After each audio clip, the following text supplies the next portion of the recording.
Okay, everybody, well, here we are with a look at the model all completed. This is the 1/960 scale Nostromo kit by Halcyon Models. I've had this kit in my stash for a couple of years and finally decided to build it. Started on it early this week, and it took about 3 or 4 days of working on this and working on my other projects in between, and got this all finished up. Had a really good time working on it, no problems at all. Again, being made out of vinyl, we had to do a little bit of shaping and cutting and things like that. Used my heat gun to get everything all squared up, and vinyl sometimes is a little bit warped and all that, but we got it all straightened out and nice and square. Came out really nice. We did a lot of lighting on this, as you could see in the pictures in the video there. Did a nice paint job with all the weathering and all that. It's got multi-layers of airbrush work. I did some masking on it to create some individual panels that are very, very slight. You could see in some of the pictures they look kind of bold, but now that we've done all of our weathering over the top of it, they're very, very slight in the differences in color, like they were on the original studio model. And there's been some recent photos published of the studio model that they have been working on restoring, the original filming miniature, which was unfortunately left outside for several years and was in really poor condition.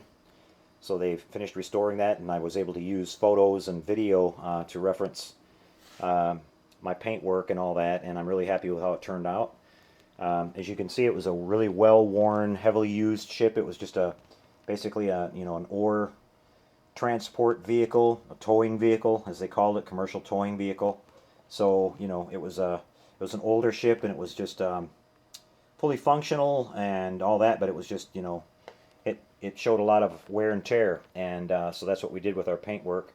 Now, we did a lot of lighting on this model, mostly with fiber optics. I didn't use the fiber optics in the normal way that a lot of people do. We don't have all the individual strands connected to bulbs or anything like that. I just basically put strips of LED tape inside the hull, wherever I was going to have my lighting, and then I just drilled a series of holes in the hull and pushed in some really short 3/4 inch long pieces of fiber optic. I used 0.75 millimeter fiber optic for the thickness, which I thought looked pretty good in scale. And so all of our fiber optics light up. We've got a bunch of little windows all over the hull. Now for the engines and everything in the back, I did use individual 5mm LEDs. I had one on the top of each small engine at the rear, and I had, which was these two up here, and then these 3 big ones down here. I used a group of 3 5mm LEDs in each one. We're going to turn the power on here in a second and show you all the lighting. So we've got some lighting here inside the hull and everything for our hull lights. But the big thing that we did is we lit up the floodlights that you saw on the bottom of the ship when it was coming down to land. It had these really cool looking long strips of light that were on the bottom of the hull that they activated when they were just about ready to set down onto the planet. And so we tried to replicate that, and I used fiber optics for that as well. It was a lot of fiber optics. I probably drilled probably on the order of about 1,000 holes on the bottom of it to get that look, but it came out really awesome. And we've got our landing gear bays lit up, so you can see the landing gear legs lit up like it was in the movie. We've got the little cockpit here at the front lit up, where I think that was the location that we saw Ash, the robot, when he was watching the away team when they were going out to check out the alien craft. And then we've got some various window lighting around on the hull. So let me turn on the power. And you can see that in normal room lighting here, it doesn't show up very well because they're so tiny. But in some low light, which we'll show you in a second, it shows up really good. You can see we've got the little cockpit there lit up at the front in kind of some warm white lighting.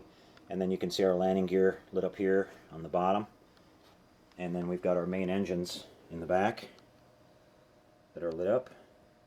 Now I've got the interior lighting, the engines, and the floodlights on the bottom all on separate circuits. So when I eventually mount this onto a base, I'm going to get a board that will separately, I'm probably going to operate this with a remote. I'll be able to separately turn on the engines, the interior lights, and then finally the floodlights, which I want those to kind of come up kind of slowly. I'll have to talk to my friend Ralph about that and see what he can come up with. But let's show you the cool detail here on the bottom. You can see it has all these really nice antennas and everything all over it, just like the studio model did. It's a very accurate model. It's done really nice. But the main thing that we did here are these landing light strips on the bottom that you can see here, and it looks, if you can remember that scene when it's coming down, just about ready to set down onto the planet, something like that, you could see those strips of light, and they were just kind of arranged in these not exactly straight lines either. They were a little bit off, and you can see they kind of follow the contour of the hull, so that's what we did.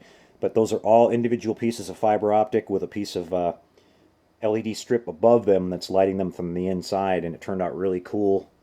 And I don't think I've seen that done on another Nostromo model that anyway that I could find online, that somebody actually went to the trouble to do that. But it was a lot of work, but it was worth it. You can see it just looks awesome, and in low light it looks really cool.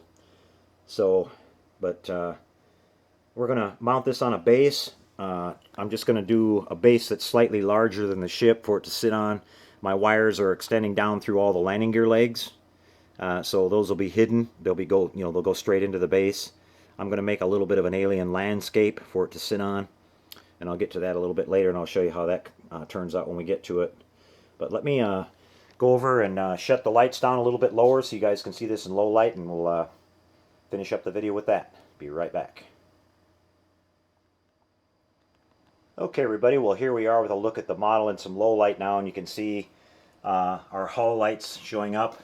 Now you can see the little cockpit detail there at the front, those three little kind of square looking windows, and then we have our landing gear floodlights on the bottom, and the various little individual lights around the hull.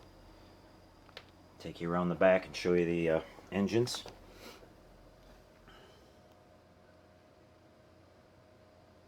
Love the way those look. And then there are no blinking lights on this ship at all that I could see when watching it on the film and everything. But when now you can see these landing lights in the bottom. I mean, doesn't that look awesome? I mean, you can just picture that exact shot when this is coming down to land. It had that exact same detail. The only detail that's missing from this model is that back at the rear there were three big round floodlights that sort of tilted down from the back and were showing kind of the rear part behind the ship lit up, and those parts didn't come with this kit as it says in the instructions. You're building, this is basically the version that they had a couple different studio models, and this is the one that launched from the main body of the Nostromo, but you could probably scratch make those or something. I just decided not to worry about it. We got most of the lighting on here that we wanted to do, and I'm really happy with it. So like I said, I'll come back a little bit later and do a base for this, and you guys will see that. I'm probably going to get a little plaque for it that says Nostromo or maybe Alien or something. And we've got some more Alien stuff that we're going to do. We've got a couple other model kits from the Alien from the original film, which is my favorite, that we're going to be working on a little bit later, kind of a little bit of Alien theme. Maybe not right away, but you guys will see it when we get to it. So anyways, I hope you guys enjoyed taking a look at it. I'm really happy with how the model turned out. These kits are really hard to find, unfortunately, and they're kind of expensive, but if you do happen to get a good deal on one, I highly recommend it. It's a fantastic kit.